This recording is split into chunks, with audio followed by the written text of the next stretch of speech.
el príncipe.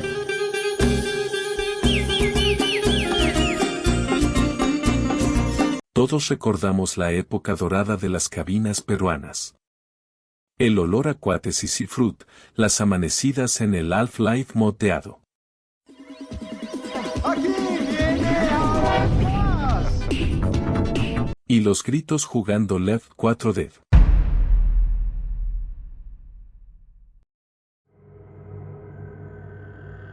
Arrancamos la punta del iceberg con el ritual sagrado de todo gamer peruano de la vieja escuela, las amanecidas. Por 5 o 10 luquitas, el dueño del local cerraba la reja de metal a las 11 de la noche y te quedabas encerrado hasta las 6 de la mañana del día siguiente. Era una prueba de supervivencia, sillas de plástico que te rompían la espalda, frío de madrugada, monitores potones que te quemaban la vista, y tu botella de seafruit con galletas o tu menú chifa al lado del teclado.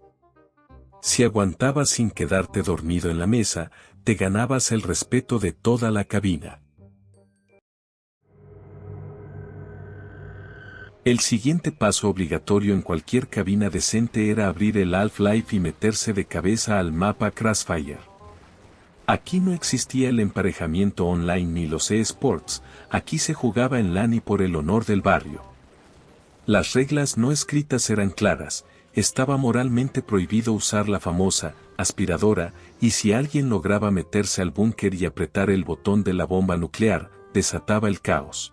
Marica quién, marica tú, marica yo, marica jaja, marica quién. Escuchabas los gritos e insultos en vivo desde las otras máquinas mientras todos corrían a esconderse. Fue nuestro primer y verdadero Battle Royale.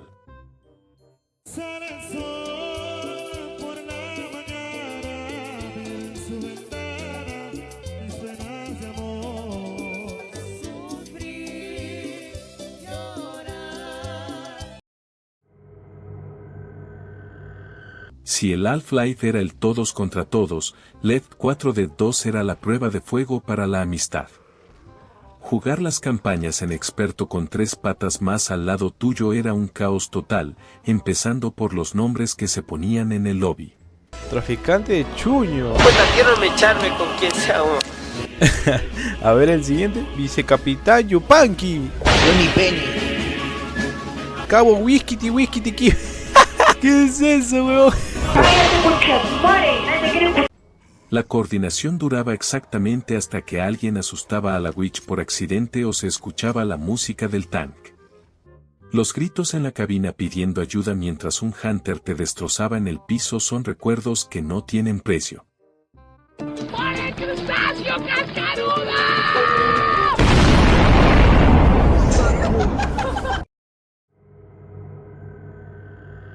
Pero si hablamos de dominar las cabinas, tenemos que hablar del imperio absoluto de Softnix.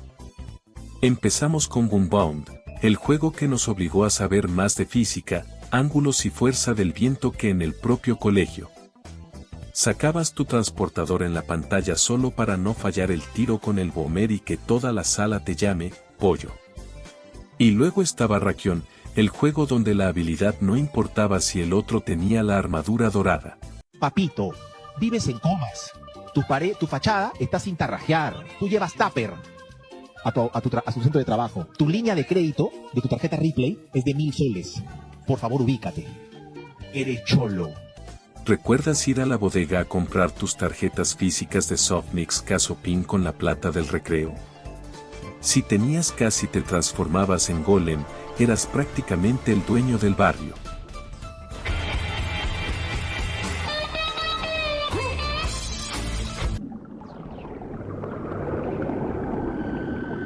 Dejamos atrás la luz y bajamos al nivel 2. Antes de que existieran los grupos de Facebook o WhatsApp, el Internet peruano se organizaba en los foros. Para los verdaderos viciosos existía Bloodzone.net.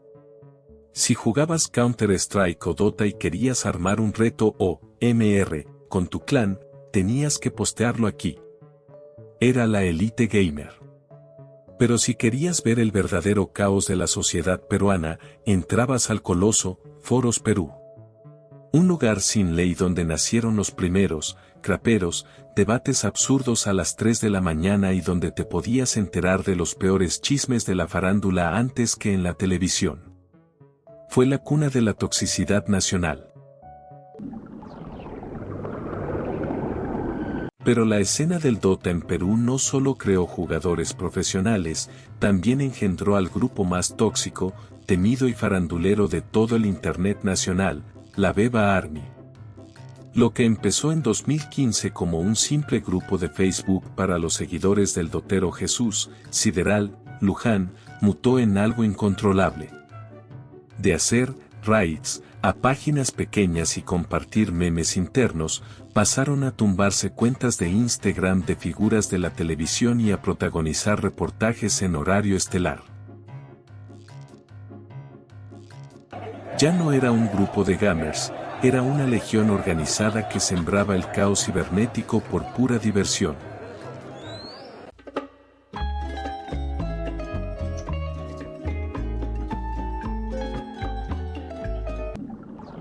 Pero si existía una verdadera religión en las cabinas, esa era el Dota 1. Antes de que existiera Steam, jugar una partida era un trámite de hackers. Tenías que meterte a servidores como Tarreo, Ombu, o el legendario Garena. No había matchmaking, entrabas a una sala, rezabas para que el host no tenga lag, y si a los 40 minutos de partida alguien quiteaba o jalaba el cable de red, se arruinaba todo porque no existía la reconexión. De estas cabinas con teclados despintados nacieron nuestros primeros ídolos, leyendas que pusieron a Perú en el mapa mundial, aunque algunos de ellos terminarían escribiendo los capítulos más oscuros de este mismo iceberg. Buenos días, hermanos, buenos días, Perú lindo. Cállate, conchetumare, nadie quiere escucharme, paisano. Gentita, ¿me dejan ir medio, por favor, hermanito? Soy el buticito lindo, gente. Espera, conchetumare. Oye, guachi concha tu madre. ¿Cuántos años tienes hoy, chibolo, huevón? Papi, ¿qué es ese vocabulario, hermanito? Con esa boca... Conchetumare, déjate hueva, que tu paisana muerde de queso como la conchetumare, me muerde el piezón, pe, conchetumare. Si Half-Life y Dota requerían toda tu atención, Mu Online era el juego de los vivos. En el Perú casi nadie entraba al servidor global, la verdadera mafia estaba en servidores locales piratas como el mítico Mu Magdalena o Mu Sanfer. Pero el verdadero vicio no era jugar, era dejar tu cuenta, leveleando. El truco más legendario de la época era trabar el clic derecho del mouse con una moneda, un palito de fósforo o un cartón para que tu Dark Knight o Soul Master siguiera atacando solo mientras tú te ibas a almorzar. Y pobre del chibolo que te moviera el mouse, porque perder tu reset o no recoger una joya Bless era motivo de guerra en la cabina. Bajamos al nivel 3 del iceberg. Si le preguntas a cualquier persona en la calle quién inventó el GAA, te dirán inmediatamente que fue Chupetín Trujillo. Pero esto es un iceberg, y la verdad es más oscura. Ese payaso fue solo una víctima. ¿Cómo se llama la canción, mi amigo? Es la de Grupo 5, pe, Chupetín Chupapinga. Listo, sea Yesenia, por favor. Aló, hola. Listo, córtele ahí nomás, no es. El verdadero origen del GAA nació en las entrañas de los streams de Sideral y los audios de Raidcal. Todo empezó como un gemido distorsionado o el grito de un dotero al azar que se ponía de fondo para trolear durante las madrugadas. La Beba Army lo adoptó como su grito de guerra, y en un acto de aburrimiento colectivo, decidieron ir a spamearlo masivamente a las transmisiones en vivo de un inocente payaso trujillano, convirtiendo un chiste interno en el meme más grande del país. La que algún día va a ser me enamorar y vea este video. ¿Qué puedo hacer, hermano? Chamba. El ga es un grito de expresión de felicidad. Ese es el web. Lo que yo le agradezco es a la Beba Army. Si estás feliz, vota tu ga. ¿Estás enojado? Vota tu ga. ¿Estás triste? Vota tu ga. ¿Estás enamorado? ¡Ga!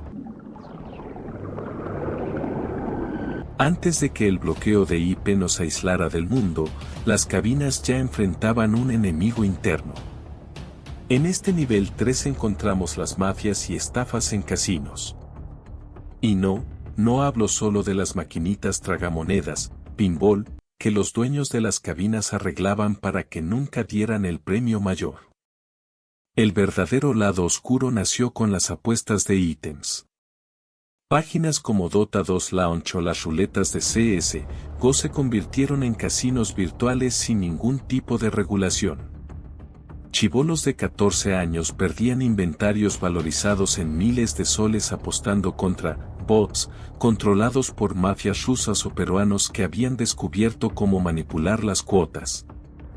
Las estafas con trade links y los falsos intermediarios destruyeron los ahorros de toda una generación gamer.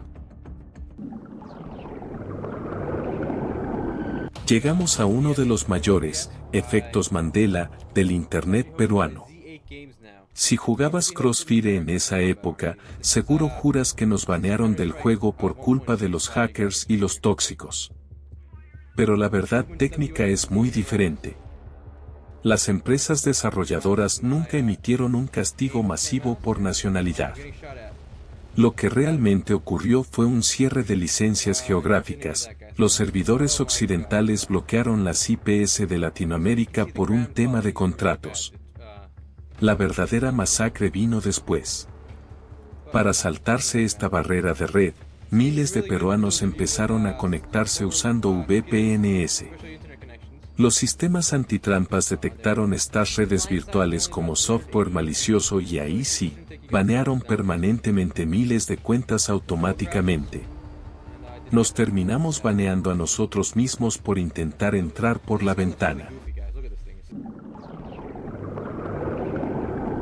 Continuando en la oscuridad de este nivel, nos topamos con el infame mercado gris de los videojuegos.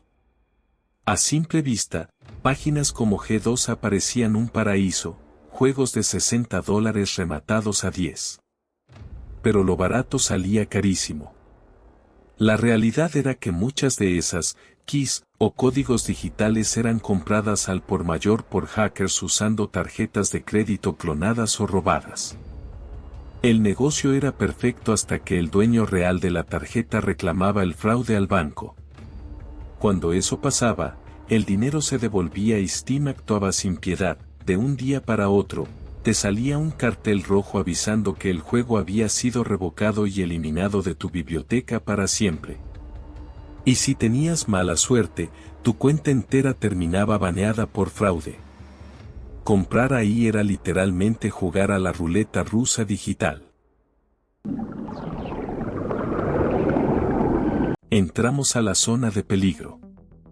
En este nivel dejamos los videojuegos y entramos a la vida real, donde tus datos personales nunca estuvieron a salvo. Durante años, los portales del Estado peruano fueron una coladera digital.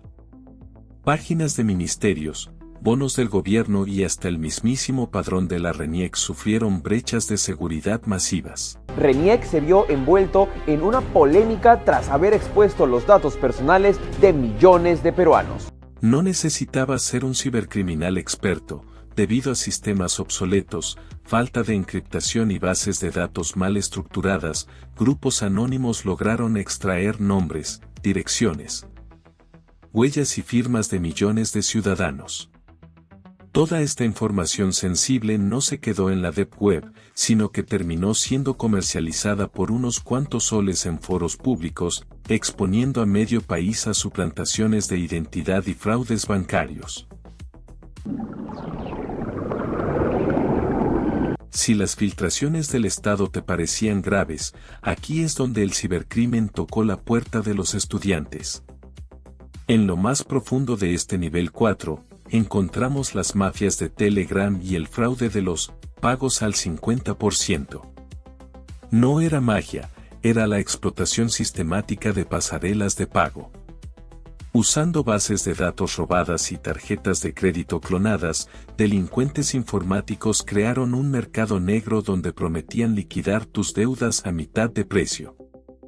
Estas redes no discriminaban objetivos, Pagaban desde recibos de luz del sur hasta las mensualidades de la UCV, la PUC, e incluso si estabas estudiando en la UTP, te ofrecían limpiar tu registro directamente en el sistema de la universidad. El estudiante incauto les transfería la mitad del dinero por Yape o PIN pensando que había vulnerado el sistema, hasta que semanas después, la auditoría del Banco Real detectaba la anomalía, el pago rebotaba. Y la universidad no solo te devolvía la deuda completa, sino que podías enfrentar una expulsión o una denuncia penal por complicidad en fraude financiero. Para cerrar este nivel 4, tenemos que hablar de la evolución más peligrosa del acoso cibernético en Perú, el temido ejército de los dibujitos. Ya no se trataba solo de insultar en un juego, el odio saltó a la vida real. Legiones de usuarios anónimos, escondidos irónicamente detrás de inofensivas fotos de perfil de los backyardigans. ¿Quién es ese? ¿Quién es ese? ¿Quién es ese, conchetumare, que rompe así como si fuera fútbol 5? Calarago para hacer ese gol, causa.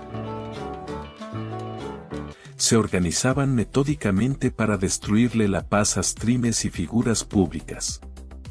Perfeccionaron el arte del doxeo, investigaban hasta encontrar direcciones reales, números de celular y DNIs de familiares para publicarlos en grupos cerrados.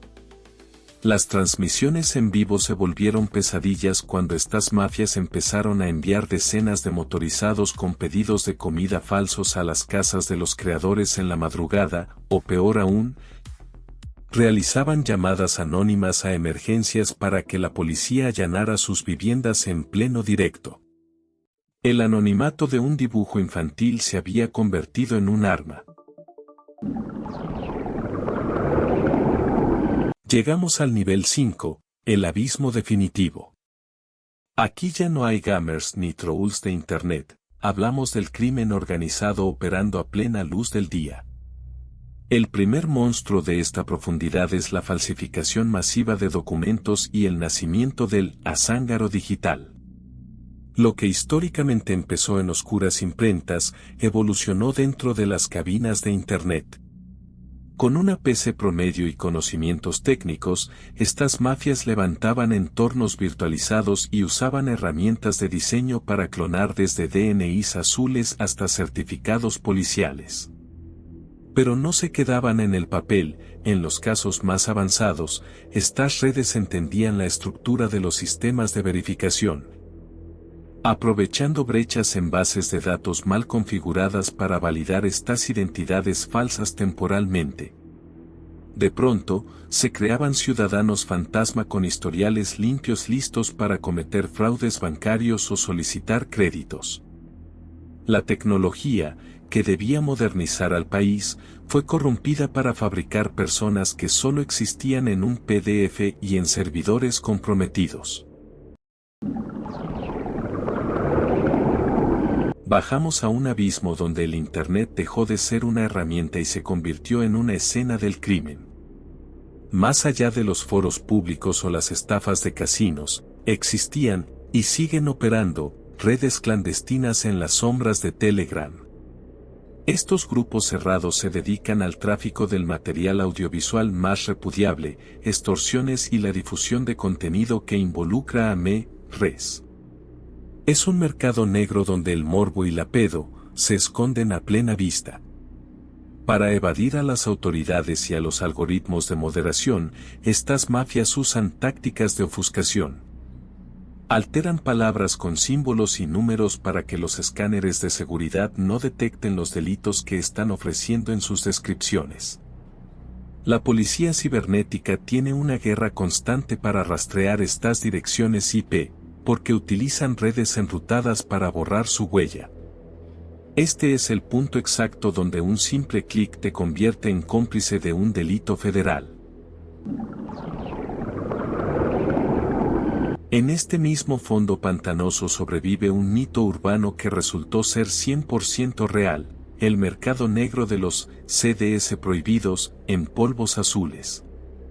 Mucho antes de que existiera la Deep Web o los foros clandestinos de fácil acceso, el centro comercial más famoso de Lima tenía sus propios sótanos oscuros.